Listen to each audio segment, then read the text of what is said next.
All right, so this is we are back here at the FLF East Conference in Knoxville, Tennessee, and we are joined right now by Pastor Jared Longshore.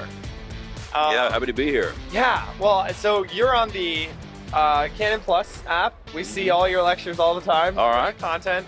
I would say avid follower, but you know, whenever you put stuff out, we're kind of just always watching it. Oh, good. It's just fantastic, which has been really neat. So is this, you know, how many years have you been, you know, putting out content like that? How long have I been at it? Working in the culture the way you've been. Yeah. Well, you know, I don't know when you would click the start date. So I've been a pastor, I think for about 15 years. Okay. And then trying to write some things and do some podcasting and things of that nature for a good while now. Wow, that's really cool. Yeah. Could you, first off, could you introduce yourself? Say a little something Yeah. about yourself that our audience Jared might not Longshore know. is for Sure. people who've never heard of you. I'm the associate pastor at Christ Church in Moscow, Idaho.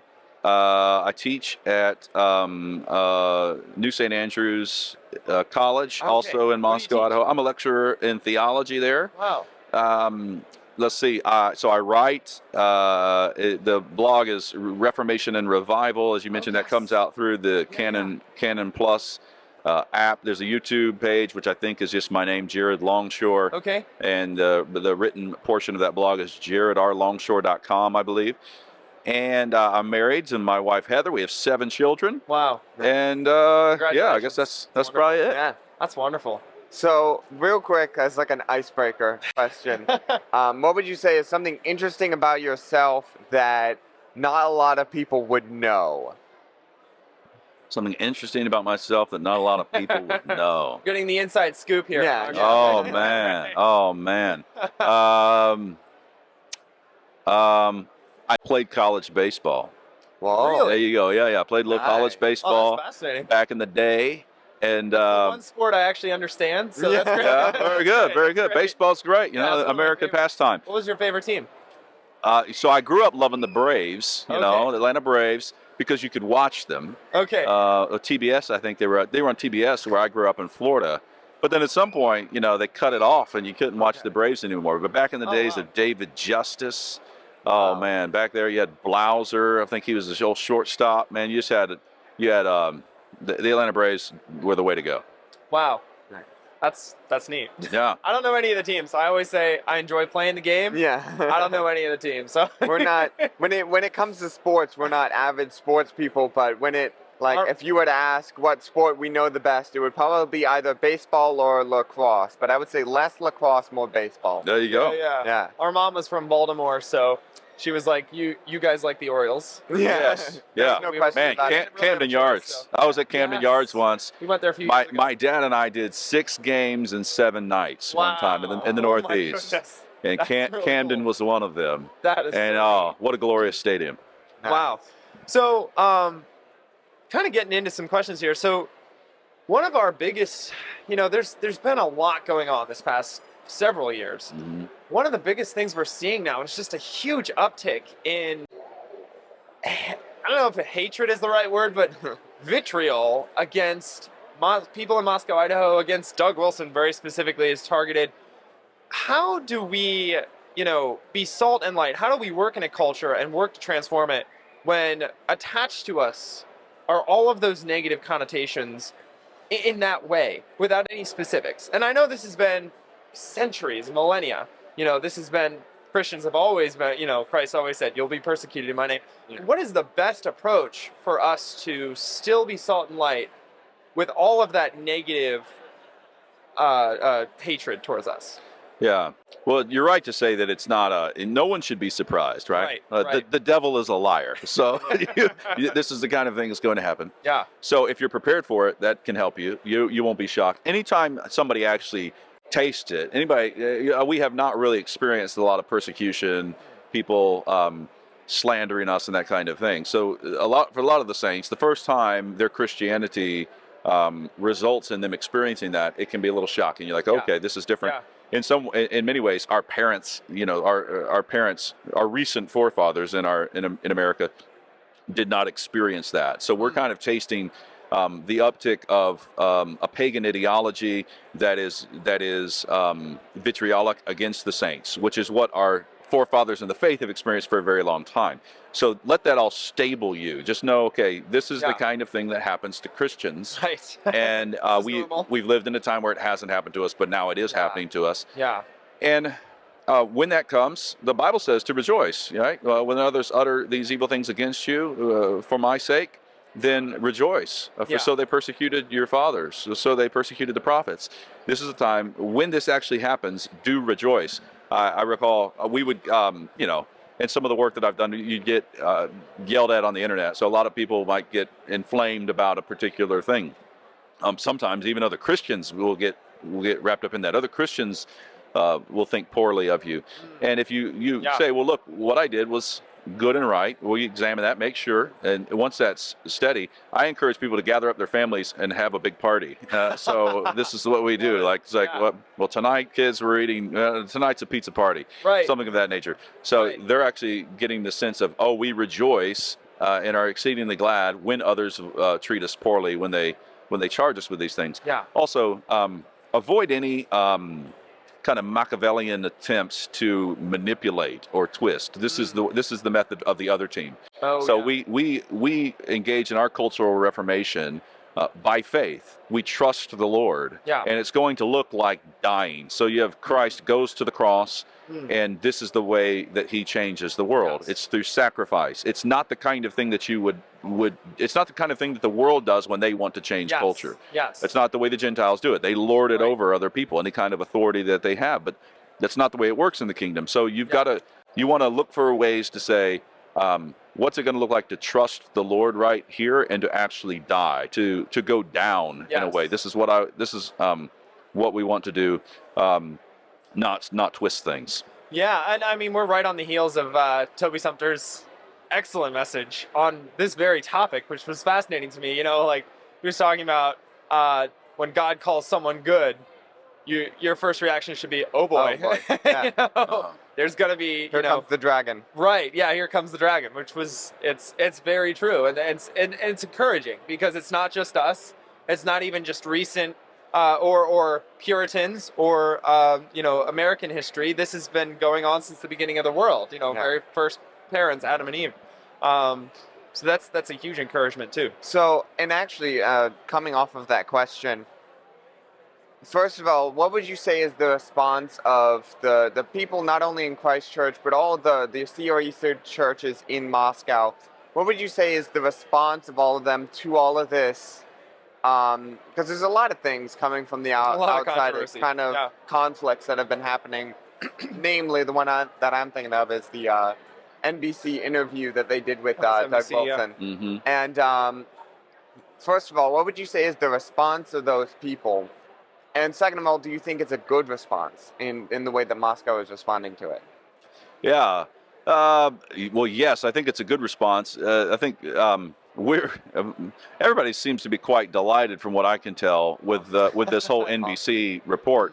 Like when you go to when a major media outlet is going to be examining you, it's going to be slanted because they're not speaking your language. You're on different pages. It's one thing for it to be slanted. It's another thing for it to be just an outright hit piece. And I don't think the NBC was just an outright hit piece. Exactly. But it was slanted, and we knew it would be slanted.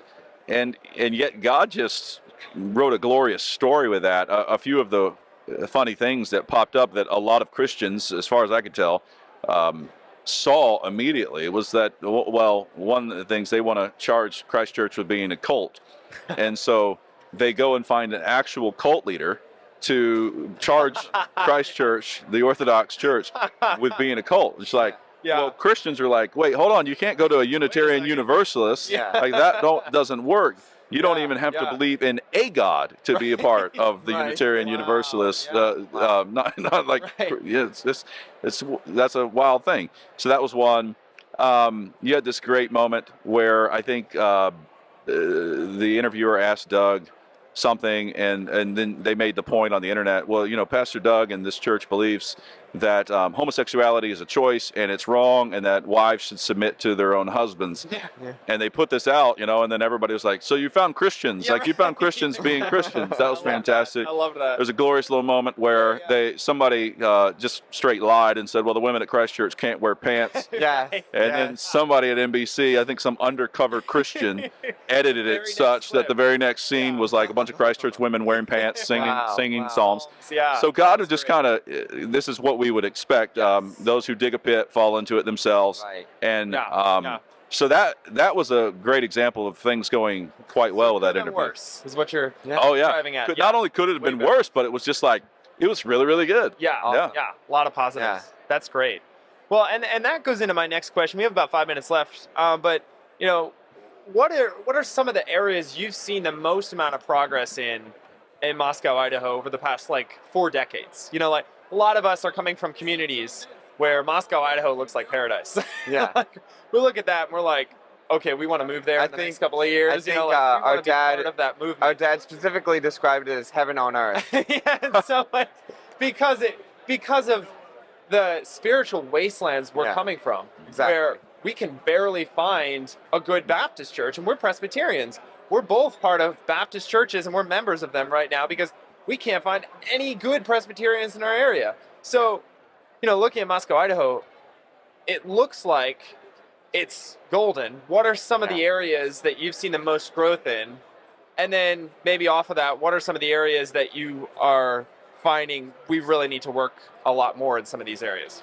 Well, I've only been there for I've been there just about a year. Oh, wow. So I can't, I'm probably not the guy to tell you exactly all of the developments and everything that's happened over the last 30 or 40.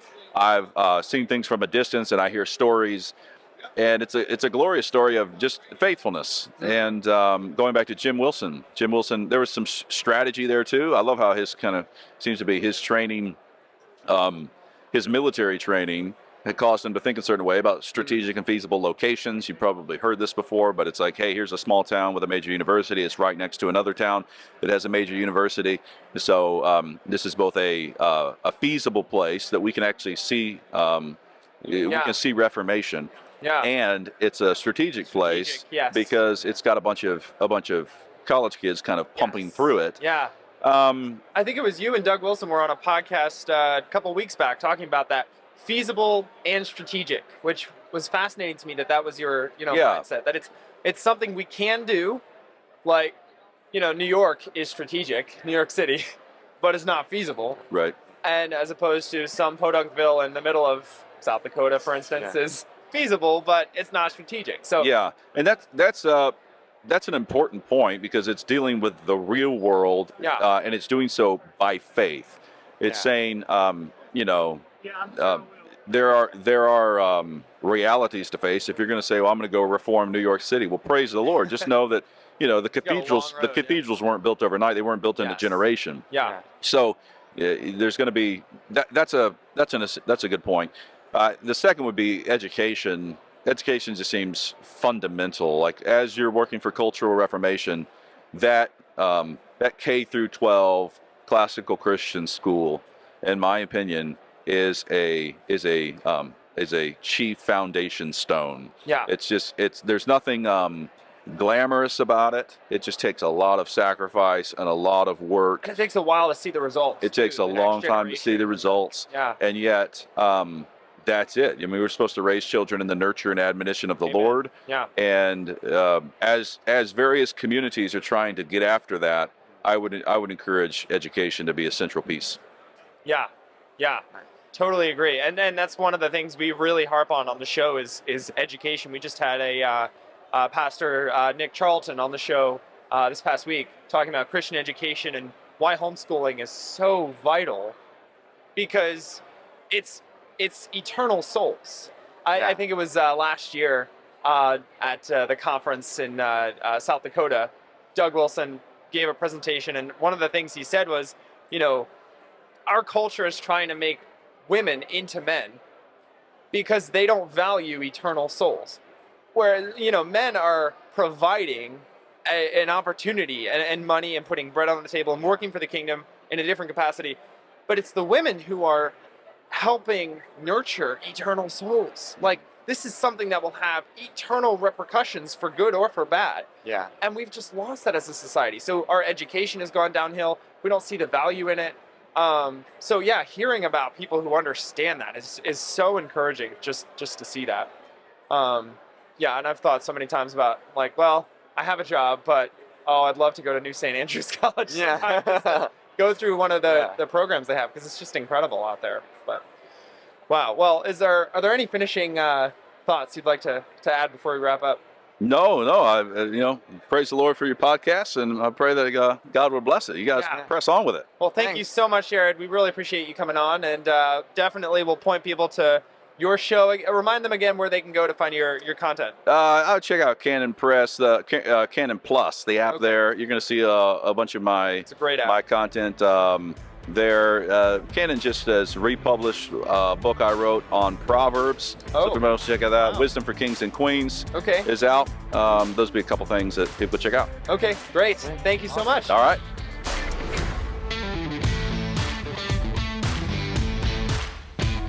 All right, everyone. Hello, and welcome back to the Reformed Dissenters, the show where Reformed Christians dissent against popular ideas of culture by asserting a biblical worldview. My name is Bruce Johnson. Jacob is, of course, here. Hello, everybody.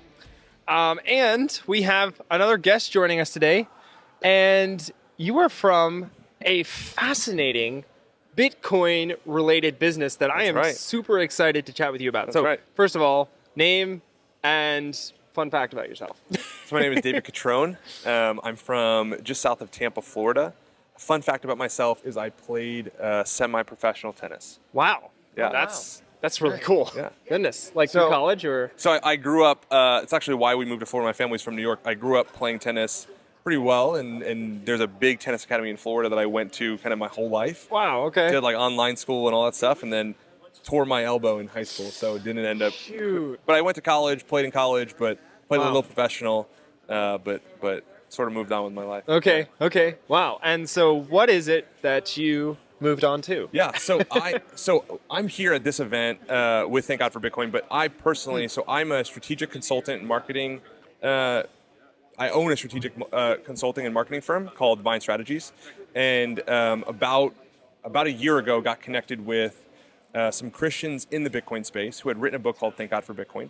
The book became really popular within the Bitcoin space, and people really enjoyed it. And there was obviously this kind of hunger and desire for this idea of connecting kind of Christianity and the principles of Jesus to, okay, what would it look like to have better money? And kind of more moral money. And so the book became really popular, and a lot of even non-Christians who read it were like asking questions about God because of the book. Yeah. Wow, and that's so fascinating. That led us to a point in time where I kind of got connected with a group of people kind of from a marketing perspective. And it was like, all right, what would it look like if we did an event, right? But this book was really popular. There's a really big Bitcoin event in Miami every year called Bitcoin, 2023 or 2022. It's Bitcoin conference. Like 30,000 people from all over the world come to it. And so they were like, hey, we would love to, some of these Christian writers were like, hey, we'd love to do an event the day before, sort of invite Christians to sort of set them on the right path while they're here. Like, hey, you're going to Miami. Yeah. You're going to this Bitcoin event, but let's remember we're Christians first. And so they were like, can anybody help with it? And so me and Jordan were like, yeah, I'll do it. I was like, hey, I'll handle the marketing. My company will kind of run it. And it ended up being super successful. Like we put it on in like 6 weeks. Awesome. A lot of people showed up, loved it. And I just sat down with Jordan and some of the investors beforehand. We're like, or after the event, we're like, hey, I think there's something here. Like there's a business here. People want this content. People want to ask about Bitcoin and kind of learn about it. And so what would it look like if we created this bit? So basically we took the book and turned it into this media company called Thank God for Bitcoin, where we're just now figuring out how do we launch content? How do we build educational resources for the church so they don't end up last figuring out Bitcoin? That is so cool. You're here with a podcast, right? You guys So have a yes, podcast? we have a podcast called it's coming out soon. It's called Thank God for Bitcoin. Okay. We also will end up most likely becoming sort of a publishing company for Christians in the Bitcoin space. And so there's a lot of other people attempting to sort of make that connection between the truths of Jesus and the beauty and the truth of Bitcoin. And so we want to be sort of the place where all Christians would go to sort of make sense of Bitcoin. And so we have another podcast coming out called Faith Over Fiat. Okay. And so we're just in the process of producing that right now. And so we also have another book in the works. We have a short documentary in the works. And so our idea is to create content that just sort of helps the church understand Bitcoin and then to use Bitcoin for God's glory. Nice. Wow. That's so, wonderful. So you said you were just starting up the podcast. Yep. So Just started recording. when you come out with it, when you actually create the podcast and you're going through the episodes, do you have an overall goal as to where you guys want to be, and what's basically the overarching goal Yeah. of the podcast? So, and again, I'm going to kind of use these interchangeably. Like the goal of the podcast and the goal of the business are kind of one and the same. Is we want to wake up, and I want to wake up in 5 years, right? In 7 years, 10 years. If we're right about Bitcoin, right? When I wake up, the church is going to need to know how to use Bitcoin. They're going to need to have people they can go to sort of say, hold on a second. Your podcast, for instance, if I'm right about Bitcoin, your company's going to say, okay, Dave, 5 years, 10 years, everyone's trying to pay me with Bitcoin. How do I take it? Like my sponsors want to pay us with Bitcoin. I don't even know how to store it. We want to be the go-to place for the church to say, hey, we need your help. We want to be that go-to kind of educational resource so that the church can trust. I'm not dealing with someone who's going to scam me. I'm not dealing with someone who's trying to sell me something. Right. That they're dealing with censor other you believers. potentially. Yes, they're dealing with other believers who are like, hey, we understand Bitcoin. We've built out the resources. We want to be that kind of consulting, educational place where the church can go. And So yeah. you just said in 5 years' time, you're thinking Bitcoin is going to be a lot bigger than it is now. and Yes. You're thinking it's going to explode. I'll make this argument. Sorry, I'll make this argument. Go ahead. It's not if Bitcoin wins, it's when. Like I believe Bitcoin has already solved the problem of money. People just don't realize it yet. Okay. Okay. And so what is it, first of all, to those who maybe don't know what Bitcoin is, describe that. And then I'd love to hear more about why you think it's going to overcome so many of the monetary issues. I mean, anyone who goes to the gas, you know, fill up their tank today obviously knows there's a problem with our currency, and it's been getting worse and worse over the past couple decades. What is Bitcoin, and how does it solve those problems? So let's talk about the problem. Let's start with the problem. Similar to the gospel, I always like to start with the problem, right? Right. The problem is that the money's broken, right? The reason the money is broken is that people are broken, right? That given enough freedom, people will trend towards evil and sin and destruction, right? Yeah. We're in a fallen world. Okay, so we all agree on that, right? As Christians, we also believe that something's, most people fundamentally broken with their money. We don't know what it is, though. The problem is we have people ruling over our money who are evil, right? Right. And that's not even me calling out someone specific. If I were ruling over the money, like it would be a bad idea. You know what I'm saying? Like I have, and the reason why that is total depravity is a reality. And so given the ability to print money without any cost, right? You will do it. Yeah. Right. To enrich yourself. Like Any anyway. repercussions And there to you are, personally. Exactly. And so that's what we have. We have a system today where it does not require any work to be done to produce money. Yeah. Which is honestly antithetical to how God's created the world. Yeah. Right. Yeah. Right? Like Paul talks about like sowing and reaping, right? Like don't mock God. Like this is a reality. Yes. And yet that was our verse last week, was that Galatians passage. Yeah. God and is not mocked. and yet the government thinks, all governments think, that somehow they can like centrally plan money. That they can become God. Right? That they can be God and that they can make something out of nothing. Yep. And that's what they've done. So we all agree. So everyone said, you're saying, yep, right? You're shaking your head. Yep. We all agree something's broken. So now our argument is this. As Christians who think deeply about the world, it should matter to you to find a solution to that problem. Right. But what a lot of Christians do, right, is they say there's a lot of problems. They want to talk about the things that we can fix politically, the things that we can fix about COVID, the things that we could do, all those things. Yeah. But somehow money is this like compartment that they just think, well, but I guess I'd invest better. I don't know. I got to find it. It's like, no, hold on. What if we step out of the system we're in and think, is there a totally different system? Right. Bitcoin is this whole new paradigm. And basically you said, what is Bitcoin? Bitcoin is an open, permissionless, decentralized ledger. Right? Think of it this way. Simple explanation. It's like a Google sheet that the whole world has access to. Right?